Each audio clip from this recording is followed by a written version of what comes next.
அதிகாரம் 83 கூடா நட்பு. குறை 811. சீரிடம் காணின் எரிதற்குப் பட்டடை நேரா நிரந்தவர் நட்பு. விளக்கம். மனத்தால் நம்மோடு சேராமல் ஆனால் வெளியில் நண்பர்களைப் போல பழகுகின்றவர்களின் நட்பு நமக்கு ஒரு தளர்ச்சியான அல்லது சரியான சமயம் கிடைக்கும்போது நம்மை வெட்டி வீழ்த்துறதற்கு பயன்படுத்தப்படும் பட்டடை போன்றது. மகாபாரதம். மித்ரரூபம் ஹ்ய மித்ரம் தம் யப் பஷ்யதின புத்திமான் ச மைத்ரியம் சஸ்திரவத் வித்யாத் காலகூடம் மிவா அந்தரம். விளக்கம். நண்பனைப் போன்ற உருவத்தில் இருக்கும் பகைவனை, அதாவது மித்ரரூபம் ஹ்ய மித்ரம், எவன் ஒருவன் தன் புத்தியால் கண்டறியவில்லையோ அவன் அழிகிறான். அத்தகையவனின் நட்பு மேலோட்டமாக அழகாக தெரிந்தாலும் உள்ளுக்குள் அது ஆயுதத்தைப் போன்றது, காலகூட விஷத்தைப் போன்றது. சமயம் வரும்போது அது உயிரை பறிக்கும். மனுஸ்மிருதி. ந விஸ்வசே தமித்ரஸ்ய மித்ரபாவேன வர்த்ததः பட்டடைவ சகிஷ்ணுத்வம் தர்ஷயன் நிக்ரஹம் குரு. விளக்கம். நண்பனைப் போல நடித்துக்கொண்டு, அதாவது மித்ரபாவேன நம்முடன் இருப்பவனை ஒருபோதும் நம்பாதே. அவன் ஒரு பட்டடையைப் போல அடி விழும் வரை பொறுமையாக இருப்பது போல தோன்றுவான். ஆனால் தகுந்த சமயம் வந்தவுடன் உன்னை அழிப்பதற்கே அவன் காத்திருக்கிறான் என்பதை உணர். இந்த குறள் எப்படி சனாதன தர்மத்துடன் ஒத்துப்போகிறது? திருக்குறள் 821 உள்ள பட்டடை, அதாவது ஆன்வில், மற்றும் சீரிடம், அதாவது சரியான சமயம் என்ற கருத்துக்கள் சனாதன தர்மத்தின் கூட சாஸ்திரம், அதாவது வஞ்சக தந்திரம் மற்றும் விவேகம் ஆகியவற்றுடன் பின்வருமாறு இணைகின்றன. பட்டடை உவமை. பட்டடை என்பது ஒரு இரும்புத் துண்டு. அதன் மீது இரும்பை வைத்து அடிப்பார்கள். அந்த இரும்புத் துண்டு அடியை தாங்குவது போல தெரியும், ஆனால் உண்மையில் அது அந்த பொருளை நசுக்குவதற்கே உதவுகிறது. அதுபோல கூடா நட்பு கொண்டவர்கள் நம்முடைய பாரங்களை சுமப்பது போல தெரிந்தாலும் நம்மை சிதைக்கும் சமயம் வரை அமைதியாக காத்திருப்பார்கள். சீரிடம். காலா. டைமிங். சனாதன தர்மத்தில் காலம் மிக முக்கியம். பகைவன் பலவீனமாக இருக்கும்போது நண்பனைப் போல நடிப்பான். நமக்கு ஒரு சறுக்கல் வரும்போது, அதாவது சீரிடம், அவன் தன் உண்மையான முகத்தை காட்டி நம்மை வீழ்த்துவான். இதை மித்ர துரோகம் என்பார்கள். மறைமுகப் பகை. நேரா நிரந்தவர் என்பது மனதிற்குள் பகைமையை தேக்கி வைத்திருப்பவர்கள். சனாதன மரபில் இது அந்தர் சத்ரு, அதாவது உள்நாட்டுப் பகைவன் அல்லது உள்மன பகைவன் போன்றது. வெளிப்படையான பகைவனை விட இவர்களே ஆபத்தானவர்கள். உதாரணம். மகாபாரதத்தில் கம்சன் தன் தங்கை தேவகியையும் வசுதேவரையும் சிறையில் அடைத்தாலும் அவர்களை கொல்லாமல் வைத்திருந்தான். ஆனால் அவர்களுக்கு குழந்தை பிறக்கும் அந்த சரியான சமயத்திற்காக காத்திருந்து குழந்தைகளைக் கொன்றான். அதுவரை அவன் ஒரு உறவினனைப் போல நடித்தான். அதேபோல் ஜராசந்தன் போன்றவர்கள் சமயம் பார்த்து தாக்கும் குணமுடையவர்கள்.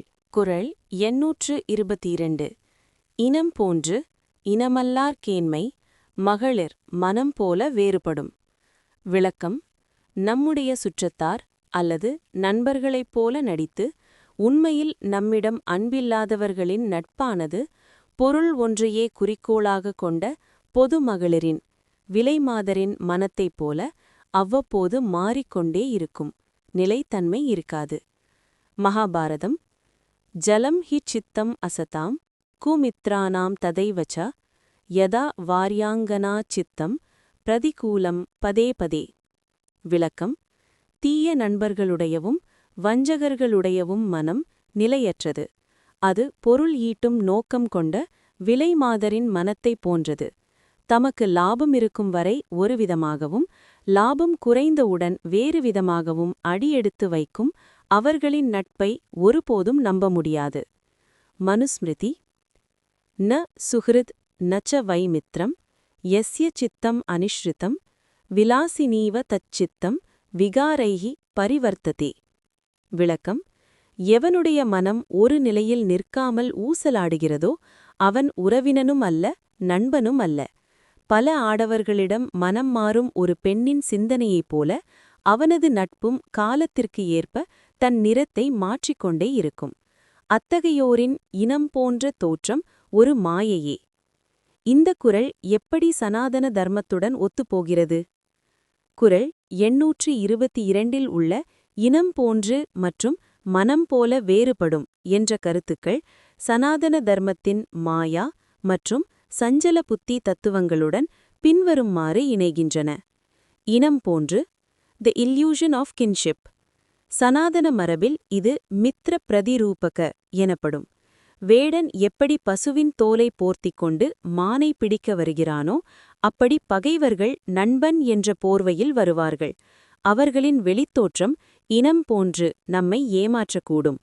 மகளிர் மனம் போல, தி அனாலஜி ஆஃப் இன்ஸ்டபிலிட்டி. இங்கே வள்ளுவர் குறிப்பிடுவது தர்மத்தை போற்றும் இல்லறப் பெண்களை அல்ல, மாறாக பொருள் ஒன்றையே கருதும் பொதுமகளிரை, காமினிகள்.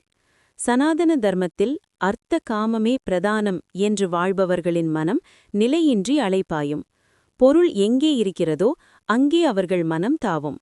குணங்களின் அடிப்படையில் அத்தகைய கூடா நட்பு கொண்டவர்கள் ரஜோ மற்றும் தமோ குணங்கள் கலந்தவர்கள். அவர்களின் அன்பில் சத்வம், தூய்மை இருக்காது. சனாதன தர்மம் அத்தகைய சஞ்சலமான மனத்தை சஞ்சலம் ஹி மனஹ் கிருஷ்ணா என்ற நட்பிற்கு தகுதியற்றதாக கருதுகிறது. உதாரணமாக, மகாபாரதத்தில் கௌரவர் தரப்பில் இருந்த பலர் பாண்டவர்களிடம் இனம் போன்று உறவினர்கள் போல பழகினார்கள். ஆனால் சூதாட்டத்தின் போதும் பாண்டவர்கள் வனம் சென்றபோதும் அவர்களின் மனம் விலைமாதரின் மனத்தைப் போல மாறிவிட்டது. கௌரவர்களின் செல்வத்தை கண்டவுடன் அவர்கள் பாண்டவர்களை கைவிட்டனர். குறள் 823. பலநலக் கற்றக் கடைத்தும் மனநல்லர் ஆகுதல் மாணார்க்கு அரிது. விளக்கம். பகைமை கொண்ட மனத்தையுடையவர்கள் உலகியல் ரீதியாக பல நல்ல நூல்களை கற்றுத் தேர்ந்திருந்த போதிலும் அவற்றின் பயனாக அவர்கள் நல்ல மனம் கொண்டவர்களாக மாறுவது என்பது மிக கடினமான காரியம். அதாவது, கல்வி அவர்களின் தீய எண்ணத்தை மாற்றிவிடாது. மகாபாரதம். ந வித்யா வினயாய ஸ்யாத் துஷ்டானாம் து கதாச்சன விஷமிவ புஜங்கானாம் கேவலம் அனர்த்தாய ஸ்யாத். விளக்கம். தீயவர்களுக்கு கல்வி ஒருபோதும் பணிவை தருவதில்லை. பாம்பிற்கு புகட்டப்படும் பால் எப்படி விஷமாக மாறுகிறதோ அதுபோல தீயவர்கள் கற்கும் கல்வியும் மற்றவர்களுக்கு தீங்கு இழைக்கவே பயன்படும். அவர்கள் எவ்வளவு கற்றாலும் அவர்களின் வஞ்சக புத்தி மாறாது. மனுஸ்மிருதி. யஸ்ய வாங் மனசி சுத்தே சம்யக் குப்தே ச சர்வதா ச வை சர்வம் அவாப்னோதி வேதாந்தோபததம் பலம். விளக்கம். எவனுடைய வாக்கும் மனமும் தூய்மையாக இருக்கிறதோ அவனே கல்வியின் உண்மையான பலனை அடைகிறான். மனம் தூய்மையடையாதவன் எத்தனை வேதங்களை கற்றாலும் அவன் மாணார்க் என்றே கருதப்படுவான். கல்வியை விட மனத் தூய்மையே நட்பிற்கு அடிப்படை. இந்த குறள் எப்படி சனாதன தர்மத்துடன் ஒத்துப்போகிறது? திருக்குறள் 823 பல நலக் கற்றக் கடைத்தும் மற்றும் மனநல்லர் ஆகுதல் அரிது என்ற கருத்துக்கள் சனாதன தர்மத்தின் சம்ஸ்காரம் மற்றும் வாசனா பதிவுகள் தத்துவங்களுடன் பின்வருமாறு இணைகின்றன. வாசனா. சனாதன மரபில் ஒருவனது குணம் என்பது அவனது பூர்வ ஜென்ம வாசனைகளால் தீர்மானிக்கப்படுகிறது. உள்ளத்தில் பகைமை அல்லது வஞ்சகம் என்ற துர்வாசனை இருப்பவனுக்கு மேலோட்டமாக புகட்டப்படும் கல்வி அவனது குணத்தை மாற்றுவதில்லை. அது மயிலுக்கு வர்ணம் பூசுவது போன்றது. அதன் இயற்கையான அசைவு மாறாது. அறிவு வர்சஸ் உணர்வு. கல்வி என்பது புத்திக்கு சொந்தமானது. ஆனால் நட்பு என்பது இதயத்திற்கு சொந்தமானது. ஒருவன் பெரிய PhD முடித்திருக்கலாம். ஆனால் அவனிடம் ஈரமில்லை என்றால் அவன் கூடா நட்புடையவனே. மார்பில் விஷம், மலையில் மணி. மணிதரம் புஜங்கம் என்பார்கள். பாம்பின் தலையில் விலையுயர்ந்த மணி இருக்கலாம். ஆனால் அதற்காக பாம்பை அணைக்க முடியுமா? அதன் வாயில் விஷம் இருக்கவே செய்யும். அதுபோலவே தீயவன் கற்ற கல்வியானது பாம்பின் தலையிலுள்ள மணியை போன்றது. அவனை அழகானவனாக காட்டலாம். ஆனால் அவனது நட்பு உயிருக்கு ஆபத்தானது. உதாரணம். ராவணன் 4 வேதங்களையும் 6 சாஸ்திரங்களையும் கற்ற மகா பண்டிதன். ஆனால் அவனது உள்ளம், அதாவது மனம், தூய்மையாக இல்லை. அந்த பெரும் கல்வி அவனை நல்லவனாக மாற்றவில்லை, மாறாக அவனது ஆணவத்தையே வளர்த்தது. அதேபோல ஷகுனியும் தந்திரங்களில் வல்லவன், ஆனால் அந்த அறிவு அழிவுக்கே பயன்பட்டது. குறள் 824. முகத்தின் இனிய நகாஅ அகத்தின்னா வஞ்சரை அஞ்சப்படும். விளக்கம்: முகத்தால் இனியவராக சிரித்துப் பழகி உள்ளத்தால் தீய எண்ணங்களைக் கொண்டிருக்கும் வஞ்சகர்களுடைய நட்பைக் கண்டால் ஒருவன் அஞ்ச வேண்டும், அவர்களை விட்டு விலக வேண்டும். மகாபாரதம். முகே மது திஷ்டதி வாசக ஸ்நேக சம்யுதாக ஹிருதயே து ஹலாஹலம் யஸ்ய தம் அமித்ரம் வினிதிர்ஷேத். விளக்கம்: எவனுடைய முகத்தில் தேன் போன்ற இனிமையும், முகே மது பேச்சில் அன்பு மழையும் பொழிகிறதோ, ஆனால் இதயத்தில் ஹலாஹல விஷம் இருக்கிறதோ, அவனை ஒரு நண்பனாகக் கருதாமல் ஆபத்தான பகைவனாகவே அடையாளப்படுத்த வேண்டும். அத்தகையோரை சந்திப்பதே பெரும் பயத்தை தரக்கூடியது. மனுஸ்மிருதி.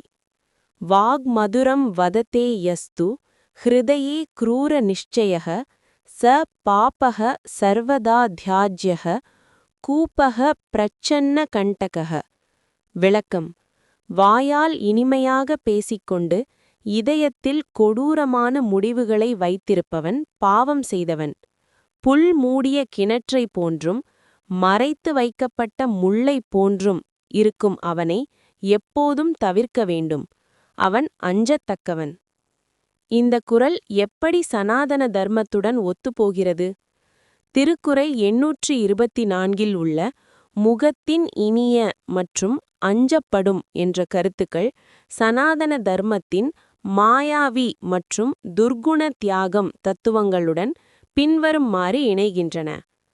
வஞ்சரை அஞ்சப்படும், healthy fear. சனாதன தர்மம் அபயம் பற்றி பேசினாலும் தீயவர்களிடம் காட்டும் அச்சம் என்பது கோழைத்தனமல்ல, அது ஒரு வகை தற்காப்பு விவேகம். பாம்பை கண்டு அஞ்சுவது எப்படி தற்காப்போ, அதேபோல வஞ்சக நண்பரைக் கண்டு அஞ்சுவது அறிவின் அடையாளம். அகத்தின்னா, தி இன்டர்னல் ராட். சனாதன மரபில் அந்தர் சுத்தி இல்லாத எந்த உறவும் நிலைக்காது. வெளியுலகத் தோற்றம் என்பது வெறும் மாயை. அந்த மாயையில் மயங்கி அகத்தில் உள்ள உண்மையை மறப்பது அழிவுக்கு வழிவகுக்கும். ஹிருதய ரகசியம். ஒருவன் மனதால் வஞ்சனை செய்யும்போது அவன் தர்மத்தை மீறுகிறான். தர்மத்தை மீறுபவன் எப்போது வேண்டுமானாலும் எந்த எல்லைக்கும் செல்வான் என்பதால் அவனை அஞ்சப்படும் என்று வள்ளுவர் கூறுகிறார். உதாரணம்: சீதையை தூக்கிச் செல்ல வந்த ராவணன் ஒரு துறவியின் வேடமிட்டு முகத்தின் இனிய வந்தான். ஆனால் அவனது உள்ளத்தில் அகத்தில் வஞ்சகமிருந்தது. அந்த வேடத்தைக் கண்டு அஞ்சாமல் சீதை லக்ஷ்மண கோட்டையைத் தாண்டியது எவ்வளவு பெரிய துன்பத்தை தந்தது என்பதை நாம் அறிவோம். வஞ்சக வேடத்தைக் கண்டால் அஞ்சுவதே, எச்சரிக்கையாக இருப்பதே புத்திசாலித்தனம். குறள் 825. மனத்தின் அமையாத வரை எனைத்தொன்றும் சொல்லினால் தேரர் பாற்று அன்று. விளக்கம்: மனத்தால் நம்மோடு அன்பு கொண்டு இணையாதவர்களை அவர்கள் சொல்லும் எந்த ஒரு இனிய சொற்களைக் கொண்டும் ஒருபோதும் நம்பிவிடக்கூடாது. மகாபாரதம். ந விஸ்வசேத் அவிஸ்வஸ்தே விஸ்வஸ்தே நாதி விஸ்வசேத் வாங் மாத்ரேன ந திருப்யேத சித்தம் யஸ்ய ந நிಶ್ಚலம்.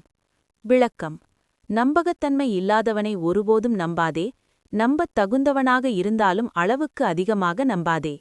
எவனுடைய உள்ளம் தூய்மையாக இல்லையோ அவனது வெறும் வார்த்தைகளை வாங் மாத்ரேன கேட்டு திருப்தி அடையாதே.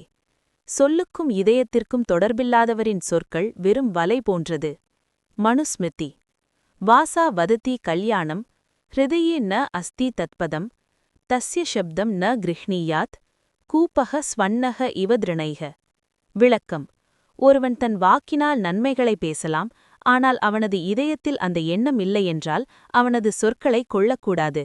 அது புல்லால் மூடப்பட்ட கிணற்றின் மேல்தளம் போன்றது. பார்ப்பதற்கு தரையைப் போல தெரிந்தாலும் காலடி வைத்தால் உள்ளே தள்ளிவிடும். இந்த குறள் எப்படி சனாதன தர்மத்துடன் ஒத்துப்போகிறது? குறள் 825 உள்ள மனத்தின் அமையாதவர் மற்றும் தேரர்பாற்று அன்று என்ற கருத்துக்கள் சனாதன தர்மத்தின் ஸ்ரத்தா மற்றும் அந்தர்யாமின் தத்துவங்களுடன் பின்வருமாறு இணைகின்றன. மனத்தின் அமைதல், காங்க்ருவன்ஸ் ஆஃப் மைண்ட். சனாதன தர்மத்தில் மனம்தான் அனைத்து செயல்களுக்கும் கருவி.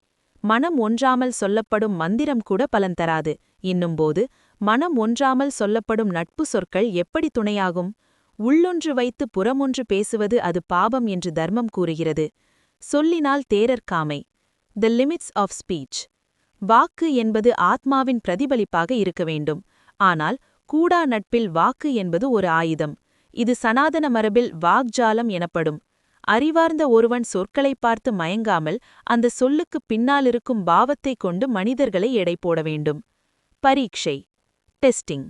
சனாதன தர்மம் ஒருவரை நண்பராக ஏற்கும் முன் அவர்களை பலவிதமாக பரீட்சிக்க சொல்கிறது. இதில் முக்கியமானது அவர்களின் மனமும் சொல்லும் ஒன்றாக இருக்கிறதா என்பதுதான். உதாரணம், துரியோதனன் பாண்டவர்களை விருந்திற்கு அழைக்கும்போது மிக இனிமையாக பேசி வாரணாவதம் செல்ல பணித்தான். ஆனால் அவனது மனம் பாண்டவர்களை அரக்கு மாளிகையில் வைத்து எரிக்க திட்டமிட்டிருந்தது. விதுரர் மட்டும் அவனது மனத்தின் அமையாத தன்மையை உணர்ந்து எச்சரிக்கை செய்யவில்லை என்றால் பாண்டவர்கள் அந்த சொல்லினால் தேறி, அதாவது சொல்லை நம்பி அழிந்திருப்பார்கள். குறள் 826. நட்டார்போல் நல்லவை சொல்லினும் ஒட்டார் சொல் ஒல்லை உணரப்படும். விளக்கம். நண்பர்களைப் போல நடித்து நமக்கு நன்மை பயக்கும் சொற்களை பகைவர்கள் சொன்னாலும் அந்த சொற்களின் உண்மைத்தன்மையை, அதாவது வஞ்சகத்தை ஒருவன் விரைவாக ஒல்லை ஆராய்ந்து உணர்ந்து கொள்ள வேண்டும். மகாபாரதம். ஷத்ரோஹோ சகாஷாத் யத் வாக்கியம் ஹிதமிவ பிரதிபாதிச்ச தத் ந கிராஹ்யம் புதைஹி ஜாது விஷம் மதுமுகத்மிவ.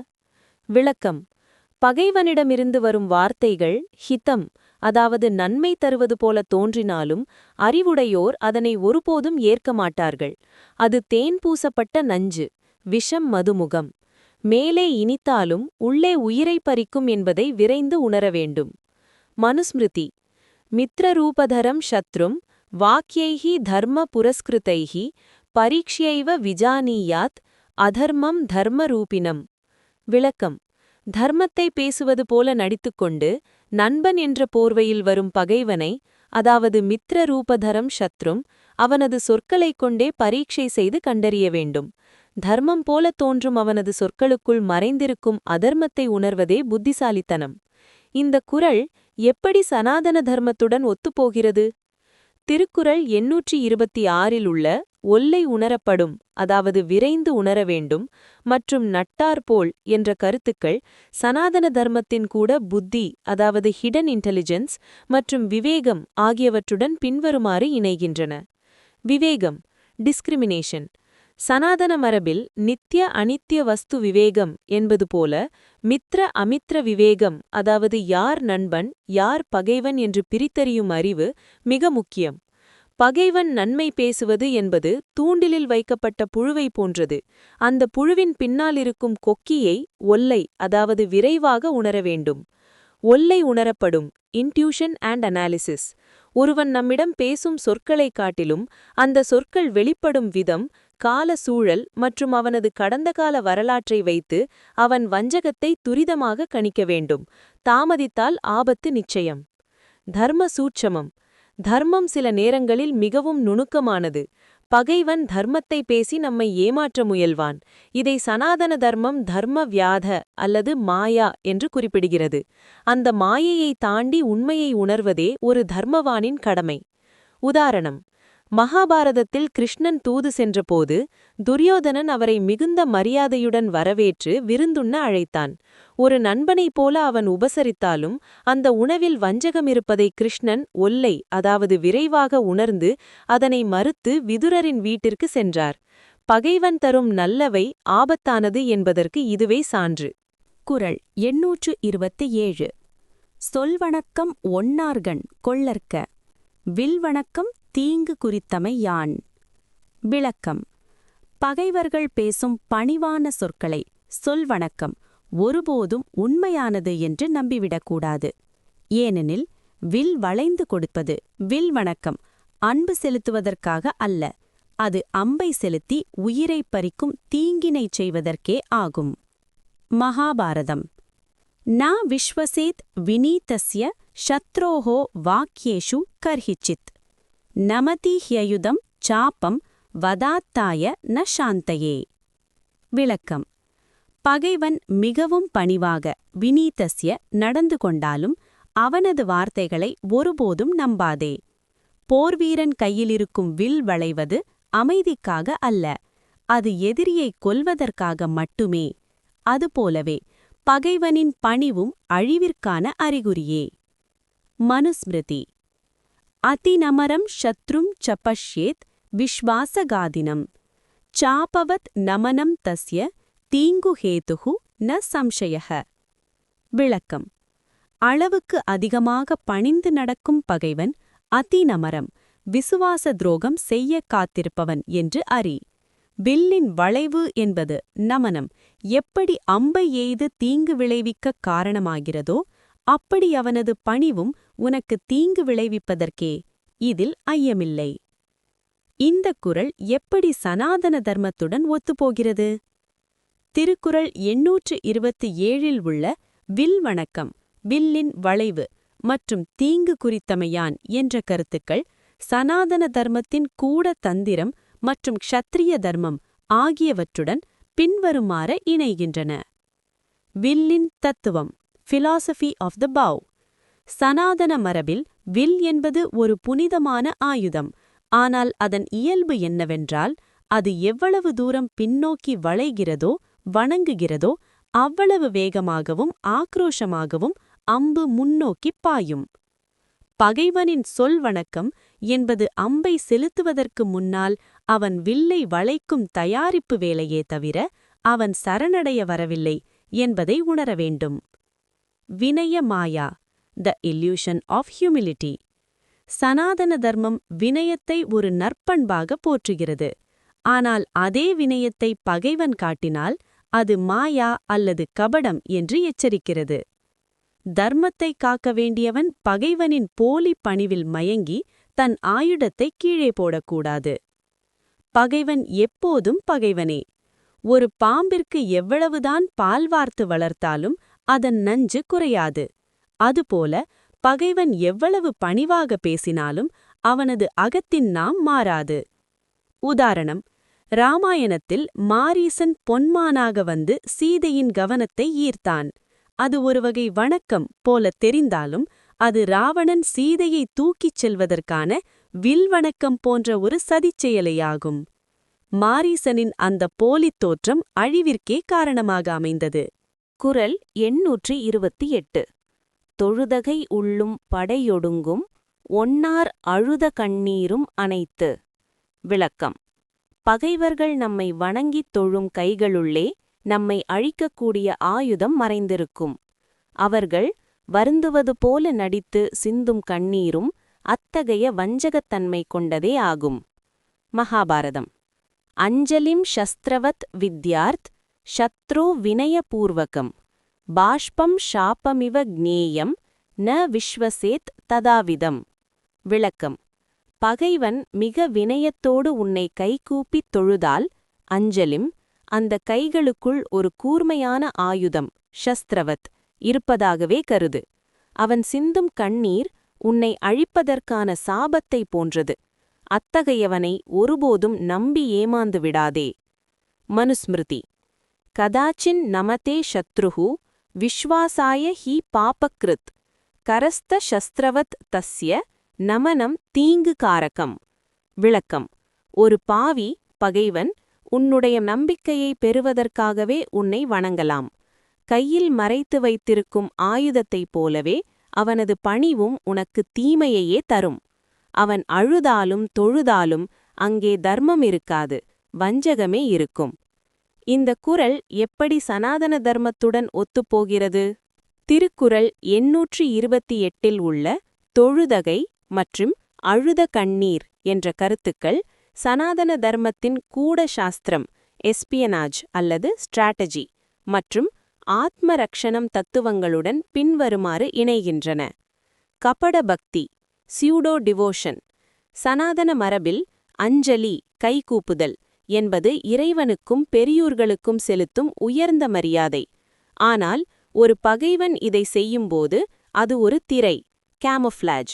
அந்த திரைக்கு பின்னால் அவன் தன் தாக்குதலுக்கான ஆயுதத்தை மறைத்து வைத்திருக்கிறான். இது தார்மீக ரீதியான மிகப்பெரிய வஞ்சகத்தன்மை. அழுத கண்ணீர், crocodile tears. கண்ணீர் என்பது மனதின் மென்மையை உணர்த்துவது. ஆனால் ஒரு வீரன் அல்லது அரசன் பகைவனின் கண்ணீரைக் கண்டு மனமிரங்கி தன் எச்சரிக்கையை கைவிடக்கூடாது. சனாதன நீதி சாஸ்திரங்கள் பகைவன் பலவீனமாக இருக்கும்போது அழுவான், பலம் பெற்றவுடன் அடிப்பான் என்று எச்சரிக்கின்றன. தர்ம சூட்சமம். தர்மத்திற்காக போர் புரியும் ஒருவன், க்ஷத்ரியன், பகைவனின் போலி அழுகையில் மயங்கி அவனுக்கு இடம் கொடுத்தால் அது தன் தேசத்திற்கும் தர்மத்திற்கும் செய்யும் துரோகமாகும். விவேகம் என்பது உணர்ச்சி வசப்படாமல் உண்மையை உணர்வதே. உதாரணம்: மகாபாரதத்தில் துரோணாச்சாரியாரை கொல்ல முடியாது என்பதை அறிந்த பாண்டவர்கள் தரப்பு அஸ்வத்தாமன் இறந்த செய்தியை கூறி அவரை துக்கப்பட வைத்தனர். அவர் ஆயுதத்தை கீழே போட்ட அந்த தருணம் அவர் கண்ணீர் சிந்திய தருணம். ஒரு வகையில் இது யுத்த தந்திரம், ஸ்ட்ராட்டஜி. அதேபோல் பகைவர்கள் நம்மிடம் சரணடைவது போல நடித்து நம்மை அழிக்க காத்திருப்பார்கள் என்பதற்கு ஷகுனியின் பல சூழ்ச்சிகள் உதாரணம். திருக்குறள். குறள் 829. மிகச் செய்து தம்மெள்ளு வாரை நகச் செய்து நட்பினுள் சாப்புள்ளற் பாற்று. விளக்கம்: வெளியில் மிக அதிகமாக நட்பு காட்டி ஆனால் உள்ளுக்குள் நம்மை இகழ்ந்து சிரிப்பவர்களிடம் நாமும் வெளிப்படையாக சிரித்துப் பேசி அந்த நட்பை தற்காலிகமாக பாராட்டி உள்ளுக்குள் அந்த நட்பை சாகும்படி, அதாவது முற்றிலும் விலகும்படி செய்துவிட வேண்டும். மகாபாரதம். ஸ்மிதபூர்வம் அபிகாஷேத் சத்ரும் அப்யபராதினம் மைத்ரீம் தர்ஷயேத் பாஹ்யே அந்தரே சாப்பி விக்ரஹம். விளக்கம்: உனக்கு தீங்கு நினைக்கும் பகைவன் உன்னை தேடி வந்தால் அவனிடம் புன்னகையோடு பேசு. வெளியில் மிகுந்த நட்பை காட்டினாலும் உள்ளுக்குள் அவனது உறவை முறிப்பதற்கான எண்ணத்தை உறுதியாக வைத்திரு. அவனது தந்திரத்தை அவனது வழியிலேயே முறியடி. மனுஸ்மிருதி. நகன்னபி சதா சத்ரும் விஸ்வாசயேத் பிரயத்னதஹ நட்பு தியாகஹ ச கர்த்தவ்யோ மௌனேனைவ கிரமேணச. விளக்கம்: உன்னை இகழ்பவன் நண்பனைப் போல நடித்தால் நீயும் அவனிடம் புன்னகையோடு பழகி அவனுக்கு நம்பிக்கையை ஏற்படுத்து. ஆனால் அதே சமயம் அந்த நச்சுத்தன்மையான நட்பை மெல்ல மெல்ல மௌனமாகவே முழுமையாக தியாகம் செய்து விலகிவிட வேண்டும். இந்த குறள் எப்படி சனாதன தர்மத்துடன் ஒத்துப்போகிறது? திருக்குறள் 829 உள்ள நகச்செய்து மற்றும் சாப்புள்ளற்பாற்று என்ற கருத்துக்கள் சனாதன தர்மத்தின் சாம, தான, பேத, தண்ட முறைகளுள் பேத மற்றும் மாயா தந்திரங்களுடன் பின்வருமாறு இணைகின்றன. சாப்புள்ளல், த டெட்லி எம்ப்ரேஸ். இது ஒரு ராஜதந்திர உவமை. சாப்புள்ளல் என்றால் சாகத் தழுவுதல், அதாவது அந்த நட்பை வளரவிடாமல் அணைப்பது போல நடித்து அதை கொன்றுவிட வேண்டும் அல்லது முறித்துவிட வேண்டும். சனாதன தர்மத்தில் இது உபேக்ஷா, அதாவது புறக்கணித்தல் மற்றும் மாயா தந்திரத்தின் ஒரு பகுதியாகும். நகச்செய்து, ரெசிப்ரோக்கல் டிசெப்ஷன். பகைவன் நம்மிடம் சிரித்து ஏமாற்ற முயலும்போது நாம் கோபப்பட்டால் அவன் உஷாராகிவிடுவான். எனவே நாமும் அவனிடம் சிரித்து பேசி நகச்செய்து அவன் நம்மை ஏமாற்றிவிட்டான் என்று அவன் நம்பும்படி செய்து நாம் பாதுகாப்பாக விலகிக் கொள்வதே புத்திசாலித்தனம். தர்மத்தின் தற்காப்பு. தீயவர்களை திருத்த முடியாதென்பதால் அவர்களிடம் நேர்மையாக இருந்து உயிரை விடுவதை விட தந்திரமாக இருந்து தர்மத்தை காப்பதே சிறந்தது. முள்ளை முள்ளால் எடு என்ற தத்துவமே இது. உதாரணம்: கிருஷ்ணர் ஜராசந்தனை எதிர்கொள்ளும் போதும் காலயவனனை எதிர்கொள்ளும் போதும் நேரடியாக மோதாமல் தந்திரமாக நகச்செய்து அவர்களை தவிக்க விட்டு தர்மத்தை காத்தார். அதேபோல் பாண்டவர்கள் அரக்கு மாளிகையில் இருந்தபோது துரியோதனன் அனுப்பிய வஞ்சகர்களிடம் மிக நட்பாக இருப்பது போலவே நடித்து இரகசியமாக சுரங்கம் தோண்டி தப்பித்தார்கள். அந்த போலி நட்பை அங்கேயே சாப்புள்ளச் செய்தார்கள், அதாவது முறித்தார்கள். குறள் 830. பகை நட்பாம் காலம் வருங்கால் முகநட்டு அகநட்பு ஒரீயி விடல். விளக்கம்: முன்பு பகையாக இருந்தவர் காலம் கருதி நம்மிடம் நண்பராக வரும்போது நாமும் அவரிடம் முகமளவில் மட்டும் நட்பு காட்டி முகநட்டு அகநட்பு ஒரீயி விடல் என்பது. மகாபாரதம். ஷத்ருனா சந்திம் அன்விச்சேத் கார்யார்த்தம் காலயுக்திதஹ முகே மைத்ரம் பிரதர்ஷ்யேத் ஹிருதயே நைவ சங்கிரமேத். விளக்கம்: ஒரு குறிப்பிட்ட காரியத்தை முடிப்பதற்காக காலம் வரும்போது பகைவனுடன் கூட ஒப்பந்தம், அதாவது சந்தி செய்து கொள்ளலாம். ஆனால் அங்கே முகத்தில் மட்டுமே நட்பை காட்ட வேண்டும், இதயத்தில் அவனுக்கு இடம் கொடுத்துவிடக் கூடாது. காரியம் முடிந்ததும் அந்த தொடர்பை ஒரு நச்சுப் பாம்பைப் போல கருதி விலக்க வேண்டும். மனுஸ்மிருதி: காலே மித்ரம் அமித்ரம் வா சந்ததச்யேத் விசக்ஷணः. வாச்சா மைத்ரம் சமாச்சரேத் அந்தர்வைரம் ந த்யஜத. விளக்கம்: அறிவுடையவன் காலத்திற்கு ஏற்ப பகைவனையும் நண்பனாக்கிக் கொள்வான். ஆனால் அவ்வாறு செய்யும்போது வாக்கினால் மட்டும் நட்பை பாராட்ட வேண்டும். உள்ளுக்குள் இருக்கும் பகைமை உணர்வை, அதாவது அந்தர்வைரம் என்பதை கைவிடாமல் விழிப்புடன் இருந்து சமயம் வாய்க்கும்போது அவனிடமிருந்து விலகிவிட வேண்டும். இந்த குறள் எப்படி சனாதன தர்மத்துடன் ஒத்துப்போகிறது?